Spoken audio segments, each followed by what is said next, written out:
నమస్తే అండి. యూట్యూబ్ ప్రేక్షకులకు నా యొక్క నమస్కారాలు. ఈ మరుగుమందు చూసారా అండి? మరుగుమందులో రెండు రకాలు ఉంటాయి.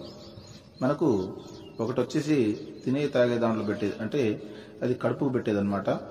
అది మనం అన్నంలో, కూరలో, చికెన్లో, మటన్లో, జ్యూస్లో, స్వీట్లో, కూల్ డ్రింక్లో అది పెట్టచ్చు. అంటే తినే తాగే దాంట్లో పెట్టాలి. అది కడుపుకు పెట్టేది వస్తుంది. ఇక రెండోది మనకు బట్టలకు, చెప్పులకు, తలకు, వంటికి ఏదో ఒక భాగాన పూసే మరుగుమందు వస్తుంది అనమాట. అది లిక్విడ్ వస్తుంది.